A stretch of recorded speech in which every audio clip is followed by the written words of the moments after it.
Hello, my dear young viewers and my friends. You are most welcome in Nayab Thoughts in English and myself Renu.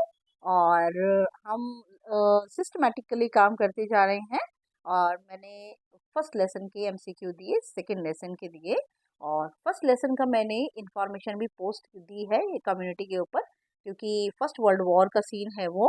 और first world war की जो real fact है I have posted in community section. Okay, second lesson की भी मैं जो है वो different types of tsunamis and storm जो है, डिजास्टर जो है, डिफरेंट टाइप के डिजास्टर, उनकी पोस्ट मैं आज डाल दूंगी।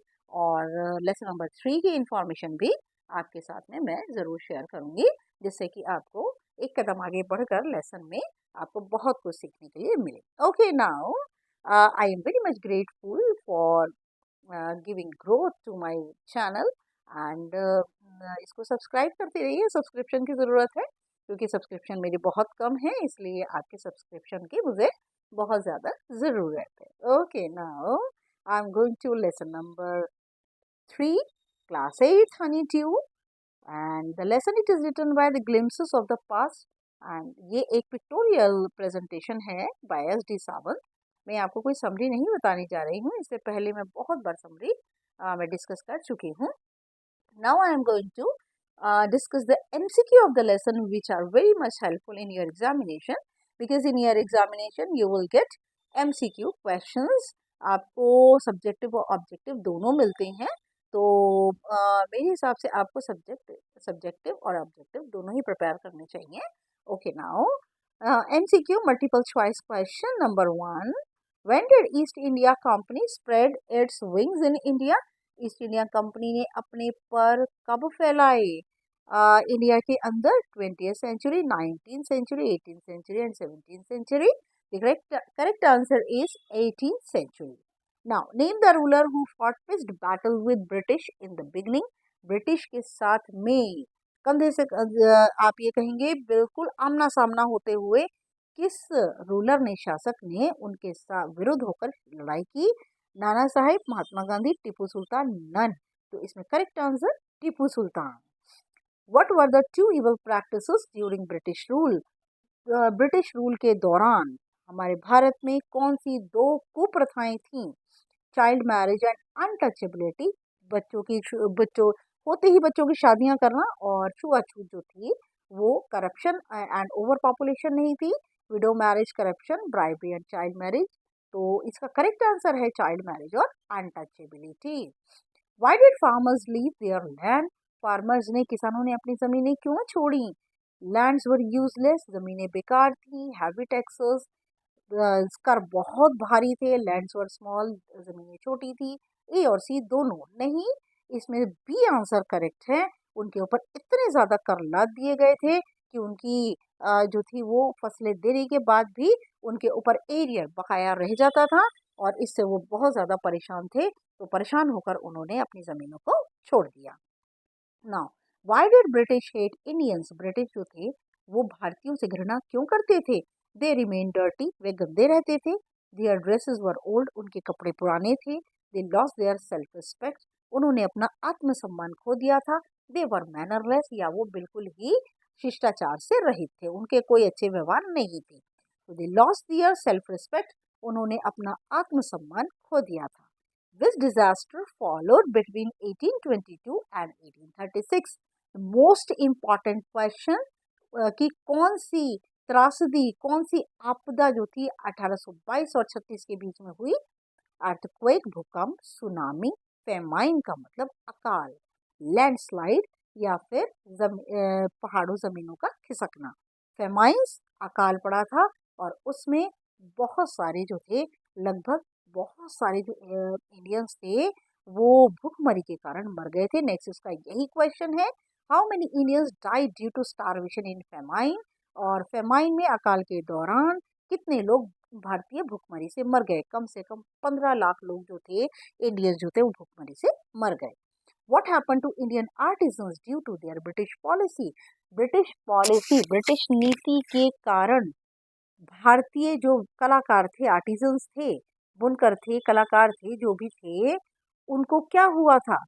दे वर रूइंड, वे बर्बाद हो गए, दे फ्लरिश्ड, वे विकसित हो गए, दे ग्रीव देयर बिजनेस, उन्होंने अपना व्यवसाय बढ़ा लिया, दे लेफ्ट द वर्क, उन्होंने अपना काम छोड़ दिया। नहीं, वे बर्बाद हो गए थे और बहुत सारे आर्टिजन्स के अंगूठे कटवा दिए गए थे, ब्रिटिशर्स ने कटवा दिए थे, जिससे कि वो कलाकारी के काम ना कर पाए। This is really inhumane.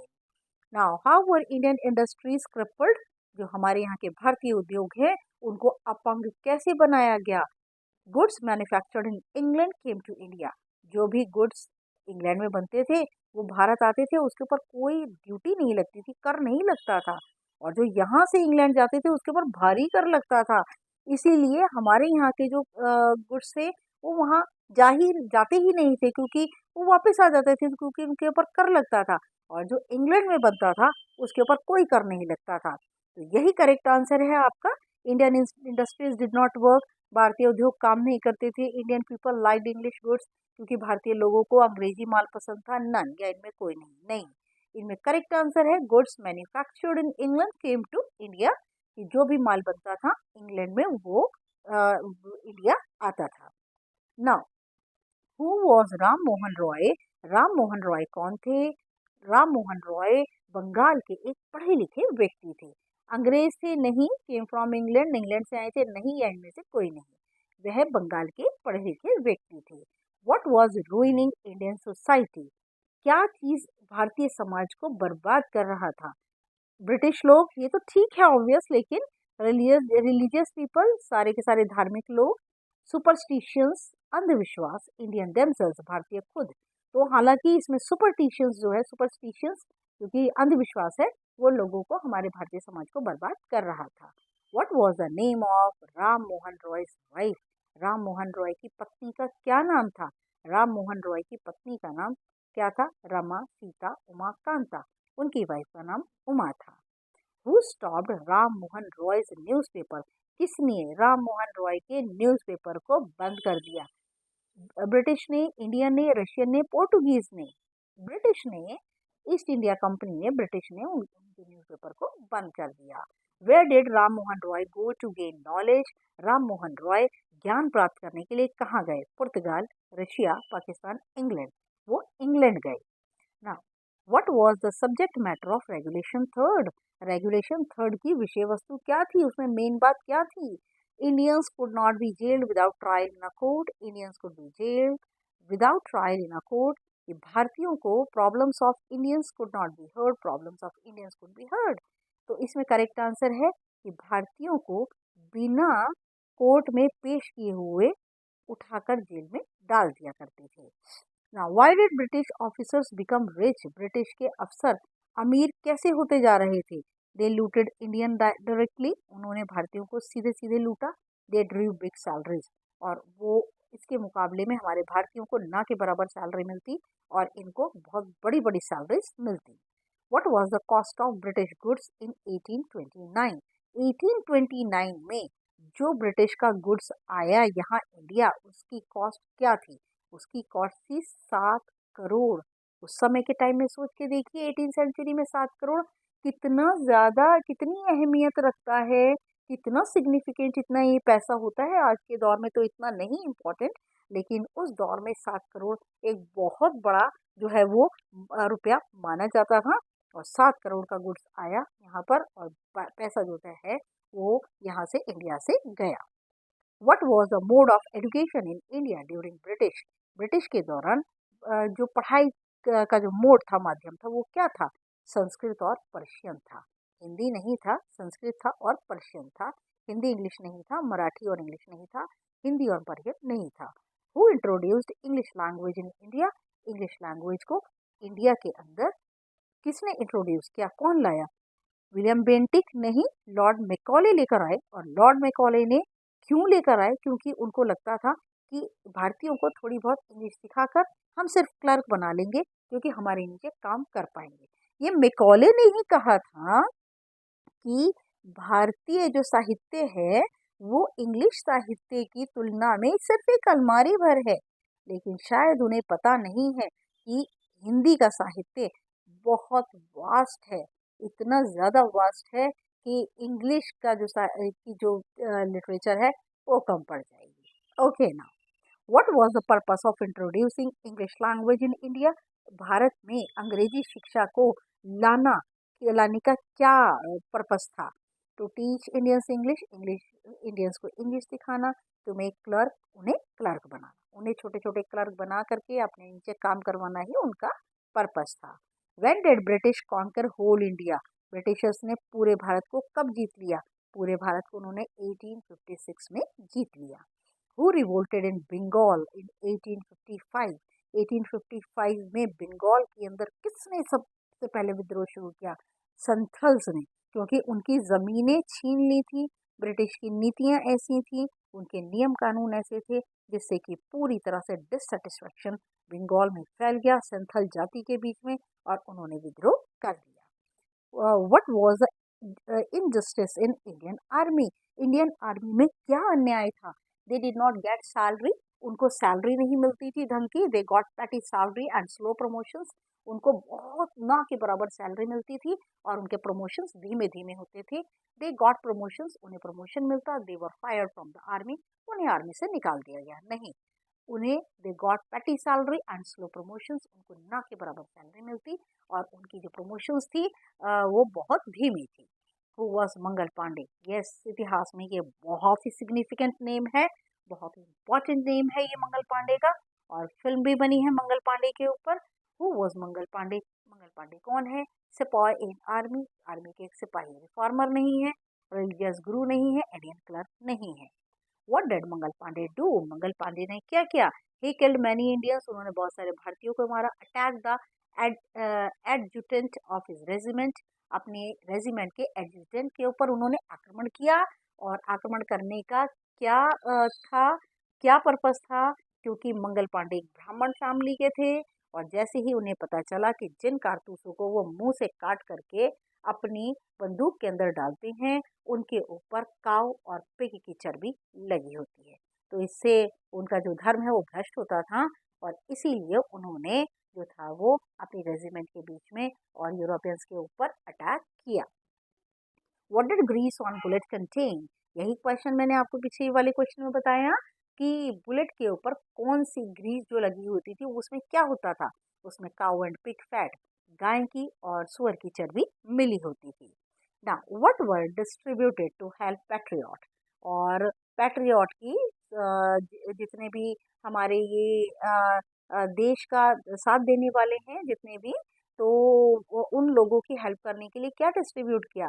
Distribute किया चपातीज एंड लोटस। चपातीज और लोटस का रहस्य बहुत ही अजीब रहस्य है, और मैं आपको बताना चाहूंगी कि जो चपाती और लोटस है, इनकी इसके ऊपर कुछ लिखा नहीं होता था, लेकिन ये चपाती एक दिन में कम से कम 300 माइल्स को जो है वो कवर करती थी। इतनी दूर दूर चपाती जाती थी, जिससे कि लोगों को पता चल जाता था कि हमारे जितने भी देश के निवासी हैं, जितने भी हमारे क्रांतिकारी हैं, उन सबको हमारी सहायता की ज़रूरत है। हालांकि अंग्रेज़ों ने बहुत कोशिश की कि चपाती और लोटस का रहस्य पता करें, लेकिन उन्हें पता नहीं चला, क्योंकि उसके ऊपर कुछ लिखा नहीं होता था, सिर्फ ये एक सिंबल था कि हमें हेल्प की ज़रूरत है। Where did the first revolt start?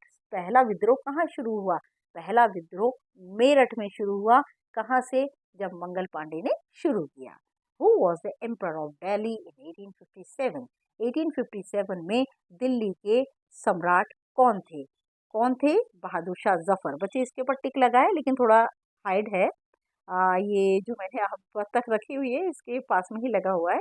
Bahadur Shah Zafar 1857 में दिल्ली के सुल्तान थे। Who was the ruler of Lucknow in 1857? 1857 में लखनऊ के रूलर कौन थे? बेगम हजरत महल। तो बेगम हजरत महल ने भी पहला इंडिपेंडेंस वॉर जो था उसमें पार्टिसिपेट किया था, क्योंकि वहां पर ब्रिटिशर्स ने उनकी जमीनें जो है छीन ली थी। हु वॉज मौलवी अहमदुल्ला? मौलवी अहमदुल्ला कौन थे? सब सिपाही थे, किसान थे, ब्रिटिश थे? नहीं, वो एक पॉपुलर लीडर थे, बहुत प्रसिद्ध नेता थे। Who was the leader of war of independence? और वॉर ऑफ इंडिपेंडेंस के नेता कौन थे? ये जितने भी लोग हैं उन्होंने सबने बहुत सपोर्ट किया। बेगम हजरत महल थी, तांत्या टोपे थे, और मौलवी अहमदुल्ला थे, अजमत खान, बहुत सारे ऐसे लोग थे, लेकिन उनमें जो लीडर थे वो पेशवा नाना साहेब को बनाया गया। Who was the ruler of Bihar? Bihar का रूलर कौन था? बिहार का रूलर कुंवर सिंह थे। कुंवर सिंह की उम्र 80 साल की थी और उनके हाथ में जब गोली लगी तो खून इतना बह गया तो उन्होंने अपना वो हाथ काट के और गंगा नदी को लास्ट में चढ़ा दी।